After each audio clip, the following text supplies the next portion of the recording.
जायफोरखौ थाखोनिखौ दंना मोनो बुथारनानै दोन ना बारायजोबो जायखिजाया नोंथांमोननि जायगायाव फैनानै बिराद मोजां मोनबाय गोजोननाय मोनदों नायनाय मानिथ' बांसिन जोंहा आइजोफोरखौनो नुदों हिन्जावफोरखौनो नुदों दा जोंना हिन्जावफ्राबो बिराद सांग्रां जाबाय आइजोफ्राबो गोदो माबा 500 थाखा मोनबानो बिपिनो भट होयोमोननो देग्लाय 1000 थाखा मोनबाबो होनाय नंला जाहैबाय आरोखि दा होगोन दा बेखायनो सांग्रां जाबाय होननानै बुंदों दा इसिबां रोजा रोजा मानसि जादों हाजार हाजार मानसि जादों दा बिपिनि मानसिफ्रा बेखायनो होनो आरोखि बै इउपिपिनि मिथिङाव फैला फैबा फैलाखसो नायनो फैयोलै होननानै बुङो दा नोंथांमोनासो मानो फैदों दा बेखायनो आं ओरैजाय होनग्रोयो आरोखि जे जायफ्रा फैलाखौल' नायनो होननानै फैदोंमोन बिथांमोनाथ' फैलाखौ नुबाय नालाय थांनो हासिगौबा आंबो फैलाखौ नायनो फैग्राखाय थांदोंलै साफा सानै थां बिसोरो दा जोंनि इउपिपिनि गोजा रायज्लायगोन नामा दा गतिके बेवहाय थानाया जुदि गासैबो इउपिपिखौनो मोजां मोननानै बेवहाय ज' दङब्ला नोंथांमोनखौ गासैखौबो खेबसे इउपिपि जानानै गोबारै आखाइखौना होनो थाखाय आं खावलायबाय बरिया दाख्लै इउपिपि गोजा दाख्लैबो माबा दाब्लानि मिथिं नुदोंमोन आं मोनसे बै माबाखैजाय मबाइलाव नुनानै बिराद गोबाव नायबाय थादों मानसिफोरखौ मा खोन्थायाब्रा पाब्लिकफोरखौलाय होननानै खुनुरोखोम जोबथारनायाव एसे खोन्थानाय एबस'जोंसोल' नुदों आङो दा मिथिङानो जाया बिसिनाव ओंखायनो जोंनियाव मिथिं जाबाथाय आंबा फैलाखौसो नायनो फैदों होनना बुङो ओंखायनो बै माबामोना इउपिपिएलनि लिडारफ्रा आंखौ गोबां जायगायाव मिथिङाव लेंहरलाय लांला आरोखि फैलाखौसो नायनो फैयो होनो नालाय दा जियानो जा रायजो राजा नोंथांमोन जोंहाथ' बे माबा दङ थाख्लाया खाथियाव बेखौ माबा बानलु ना मा होनना बुङो दा फाग्ला हाबा जाबाय मानसिया हमनानै हाबा होजादों फिसाला दं माबा फिसालानि नामाबो ओरैजायसो फाग्ला मानसि नामाबो बेबायदि जायो नालाय माबा फिसालानि नामा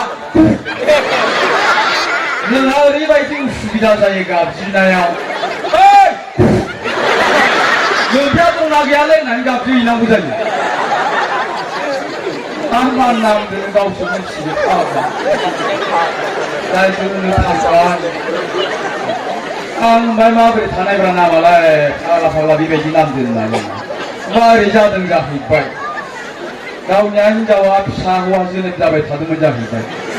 बे समाव बियो फायखानायाव खिबाय दंमोन फिसाया जोनोम जाबाय ओजोंहाय फिसालाया गावहा फायखानायाव खिबाय दंमोन ओजों थाख्लाय बिमाया नागिरफैबाय थाख्लायखौ बहा थांखो बे थाख्लाया फाग्लाया नै बिला आयं बहा थांजाय बे थाख्लाया जाबाय आंजों आं बाय फायखानायाव खिबाय दंलै आयं होननानै बिमाया दरजा बुहैबाय फायखानानि गाव आरो खिनियाव मुखुब दरजा बुहैबाय बिमाया ओइ फाग्ला थाख्लाय फिसा हौवा जोनोम जाबाय मा नाम दोननो नोंलाय बे आरो खिनियाव थान थान खिबुजों थाबाय आरो फाग्लाया आरो गथ' नामखौ बेबायदि दोनथानोसैनो बै फाग्ला फिसा हौवा जोनोम जाबाय होननो मा नाम दोननो आरो खिबुजों खनसे दोनथाबाय आरो बिमाया सानबाय खुगाजों माथो होदों जों खिबुआसो माथो होदों आयु फाग्लाया नामखौ बेबायदि दोनथानोसैनो हा दोननोबालाय दोनदो आरो रावनाबो गैफेरबायाबो होननानै बे दिनैजाबा बि फिसाला नामा बेबायदि थादोंलै रायजोफोर आं थगायादै मेन्देलासो थगायो आखला बारा मोजां नङा आरो मेन्देलानिया फैफानो नागिरदोंमोन आं लाफायाखै मानसिया सम सम लावदेरबो बेराम जानो नागिरदों दा रायजो राजा नोंथांमोन बे बिसायख'थिनि समावथ' गोबां जायगायाव गिदिंबाय नोंथांमोननि जायगायावबो गोबां खेब फैबाय नोंथांमोननि समस्थियाव आरो दिनै फैबावबाय आंथ' बुंबाय थादोंमोनलै फेरेंगा सारखौ मा मिथिं लेंबाय थाबावनांगौबा देरहाखागोन खोलायना फैसा खरस जायो 그래 फैथारदोलै फंबाय बे खेबसेखौ 2 लाख हरगोन होननायखाय फैदों हरनायासो बेसेबां हरमारो ओरैनोबा हाबा जायाखै मानसिया हाबा जायैनिबो मोनसे खारन दंलै रायजो राजा नोंथांमोन थारमाने गोदो बै साबोन थरसे बायबा थरसे फ्रि मोनोमोन ओरैनो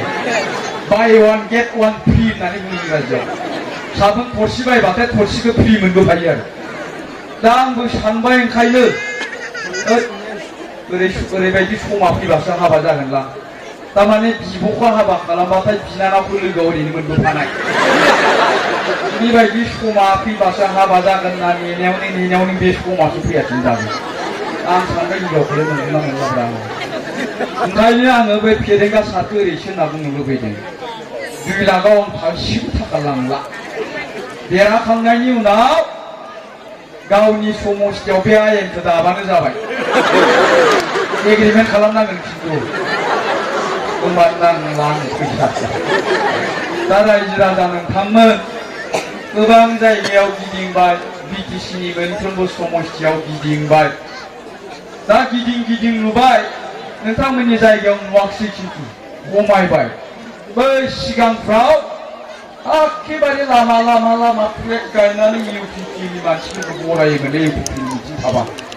जों आरो लामा सिनायाबाबो फ्लेग नुबानो हमनो हाखाबाय आरोखि बिपिएफनि फ्लेग नुबानो बे जोंना इउपिपिनि मिथिङा बे खाथि खालायावनो बे होननानै ग्रोब नोंमारगौबो खाथियावनो थाबाय आरो इउपिपिनि मिथिङा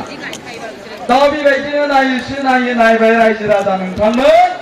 दिनैनि दिनावहाय गोबां जायगायाव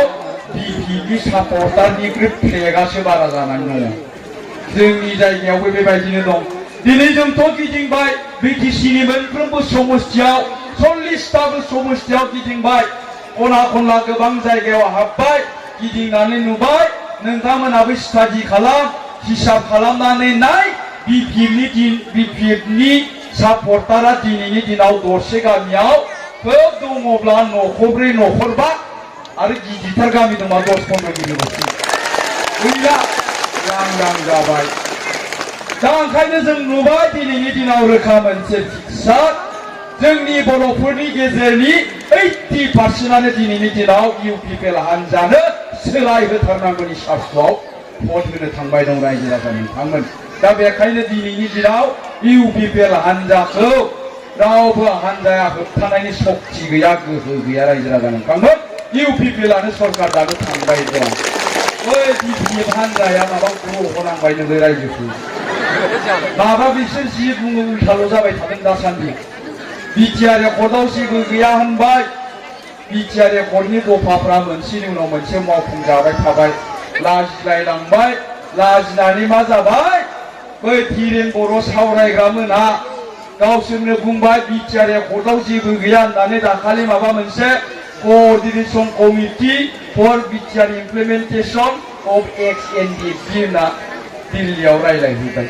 दा एख'आनो गैयाबा माखौ इमप्लिमेन्टेशन खालामनो नागिरखो दा ओंखायनो जि मावदों उल्था जाबाय दं ओंखायनो ग्रह नांदों होननाया बेनिफ्राय दिनैनि दिनाव बे बिपिएफ हान्जाया जाहैबाय गंसे गोजाम मन्दिर हरितक मन्दिर होनना बुङो हारसानि बे मन्दिराव पुजारी गैला आरो जाय मन्दिराव पुजारी गैया बे मन्दिराव भगबान थाया जाय मन्दिराव भगबान गैला बेवहाय रावबो भक्तआ थांला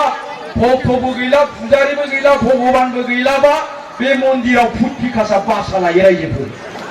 दा बिपिएफआ फुट पिकासासो जमा जानानै दङ गोजाम मन्दिराव बादालिफोर माफा मानि दं बिसोर बादामालिफोर दा बिपिएफआ बे अबस्था जानानै दं रायजो राजा नोंथांमोन मानोना जों दिनै बयबो बिटिसिआव सोलायनायखौ लुबैदों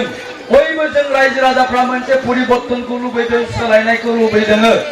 जोङो दिनै बयबो हिसाब खिथाब खालामदों दाजाब दानख' खालामदों बे गोलाव 17 बोसोरनि उनावहाय गोलाव सम बिटिसिखौ बिपिएफआ सलायबोनायनि उनावहाय जों रायजो राजाफ्रा मा मोननो हाखो मा मोननो हादिया मा मोननांगौ दंमोन दिनै जों बेखौ हिसाब खिथाब खालामदों दाजाब दानख' खालामदों आरो हिसाब खिथाब दाजाब दानख' खालामनायनि उनाव नुबाय बे 17 बोसोराव बिपिएफ हान्जाया जोंनि गोरिब गुन्द्राफोरखौ जाम्बा जाम्बि मानसिफोरखौ जब कार्डनि मुङाव थगायबोदों न'नि आइडिनि मुङाव जाख्ल'बोदों साख्रिनि मुङाव बिथांमोना फालांगि खालामबोदों आरो बे 17 बोसोराव बिथांमोना जोंनि बेकार मानसिफोरखौ हंस्थापन होनांगौनि जेबो पलिसि लायैनि थाखाय दिनै बिटिसिआव 12 लाखनिख्रुइबो बारा बेकारनि अनजिमाया बांबाय। जों दिनै बयबो बेखौ हिसाब खालामदों। जों बर'फ्रा मोनसे समाव आन्दलन खालामदोंमोन। मानो आन्दलन खालामदोंमोन? जोंनि हाग्रा जिं जिं थानाय जोंनि बर' गामिफोरखौ लानानै जों बर'फ्रा आन्दलन खालामदोंमोन। जोङो अभियोग होबोदोंमोन आसाम सरकारखौ, भारत सरकारखौ, जे जोंखौ आसाम सरकारा, भारत सरकारा मुगैबोबाय, नासयबोबाय, थगायबोबाय। जोंनि गामियाव लामा सामा गैया, जोंनि गामिनि सोलोंथाइ बेबस्थाया मोजां नङा, जोंनि ओनसोलनि रांखान्थियारि हालोदा मोजां नङा, समाज बेबस्थाया मोजां नङा, जोंहा रावनि धोरोमनि हारिमुनि रैखाथि गैया। बेखायनो जों थानाय जायगाखौ जोंनो सालायगोन, जोंनि न'खरखौ जोंनो सालायगोन होननानै जों बर'फ्रा आन्दलन खालामदोंमोन। आरो गोलाव सम आन्दलन खालामनायनि उनाव जों बिएसि मोनबाय, बिटिसि मोनबाय। दिनै बिटिसिखौ 17 बोसोर सालायबाय हाग्रामा महिलारि दैदेननाय बे बिपिएफ सरकारा। बिनि उनाव जों दिनै हिसाब खिथाब खालामनानै नुबाय दिनै जोंनि गोरिब गुन्द्राफोरखौ जब कार्डनि मुङाव थगायबोदों। दाखालि जों अदालगुरियाव थांदोंमोन, रायजो राजाफोरनाव सोंदोंमोन जोङो जब कार्डनि माबाफोर प्रब्लेम दं नामा होननानै। रायजो राजाफ्रा बुंबाय जे सारमोन, जोंनि एकाउन्टआव जब कार्डनि नामाव फैसा हाबोब्ला बै बिपिएफनि पिसिडिसिनि चेयारमेन मेम्बारफ्रा जोंखौ बुथुमनानै गारि भारा लानानै बेंकआव लानानै थाङो आरो फैसा 1500 हाबोब्ला गावसोर लानानै बेंकआव थांनायनि जोंनो 300 थाखा हाजिरासो होयो होननानै बुंदों। नोंथांमोननि जायगायाव बेबायदि जादोंना जायाखै मोनथिया। जोंनि जायगायावबो बिदिनो खालामदों। फैसाया हाबोब्ला मेम्बारा न' हाबनानै बे जब कार्डनि फैसाफोरखौ खांथिं फैयो। आंनि न'खरावबो बेबायदिनो जादों। जा फंबायनाव जब कार्ड दं, आंथ' मोनथियामोन जब कार्ड दंना गैया।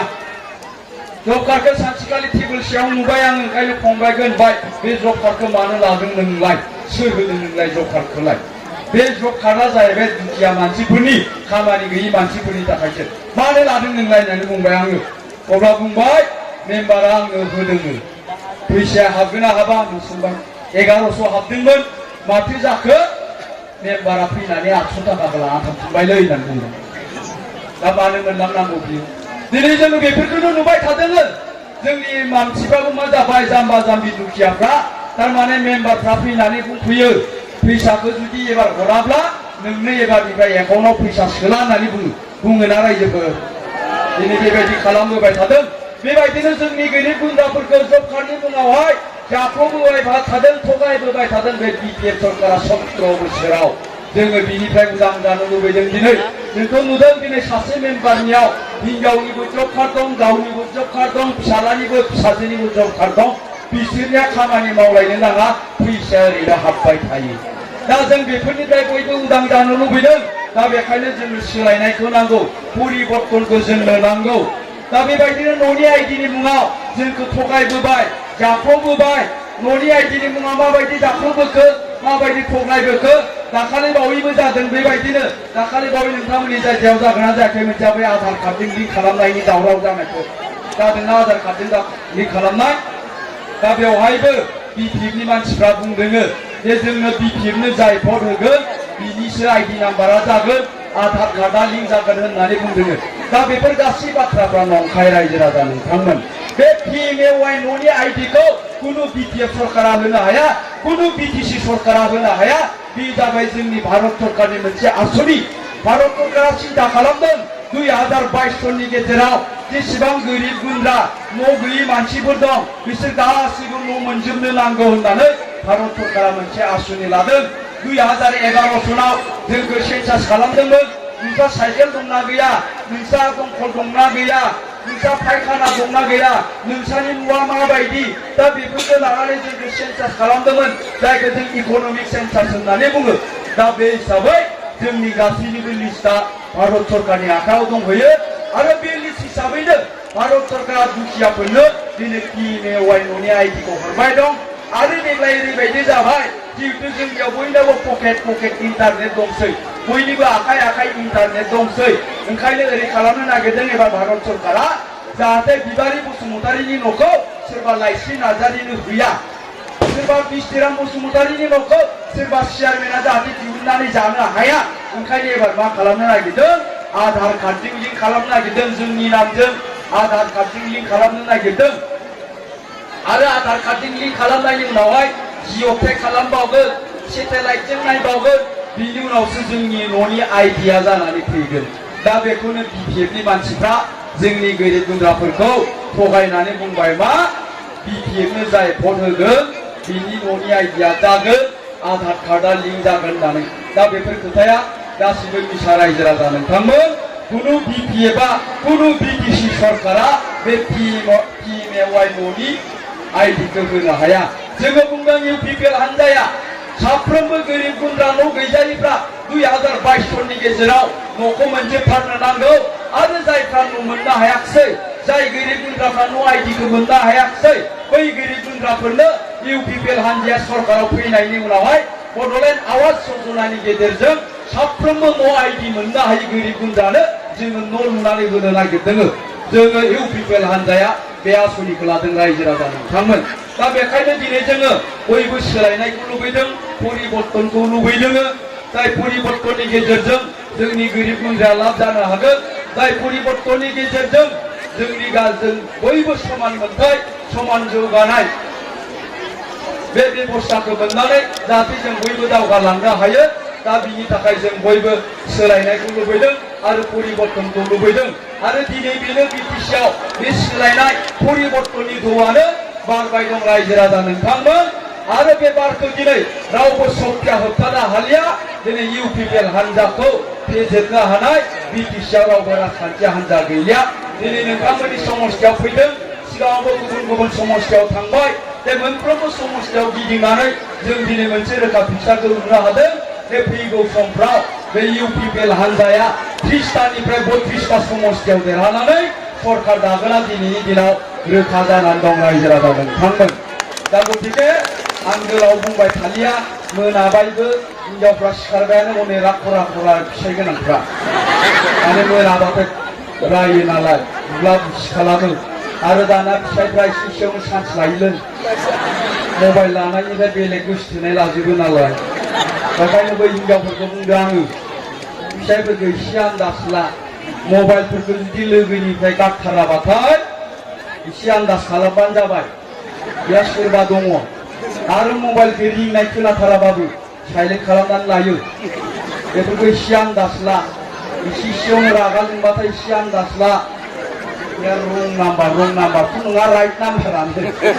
आजिखालि आरो बे सिख्लाफ्रा बोराय बोरायखौ गोसोथोनो दा जों सेंग्राखौ गोसोथोनोनो नागिरा बोराय बोराय मा फिसाइ गोनां खाफोरखौसो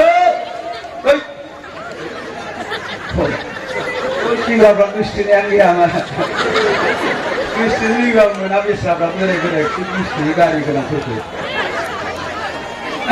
दा रायजो राजा नोंथांमोन गोलाव बुंलिया दा जायखिजाया बेखायनो दिनै जोङो मोनसे सोलायनायखौ मोननो थांबाय दं बियो दिनैनि दिनाव रोखा जाबाय आरो नोंथांमोननि बे समस्थिनिफ्राय नोंथांमोननि बिजाथि बिथां रन्जित बसुमतारी एबा बिआर फेरेंगा बे बिथांनि देरहानाया दिनैनि दिनाव रोखा जाखानानै दङ बेखौ रावबो होबथानो हाया थांनाय समावबो बे नोंथांमोननि समस्थिनिफ्राय खाम्फा बरगयारिया 38खानल' भटआव देरहाखादोंमोन रायजोफोर गोसोआव गैया होनबा नोंथांमोना दा बे समावहाय दा बेवहाय थानाय माखासे मानसिफ्रानो खाम्फा बरगयारिनो भट होदोंमोन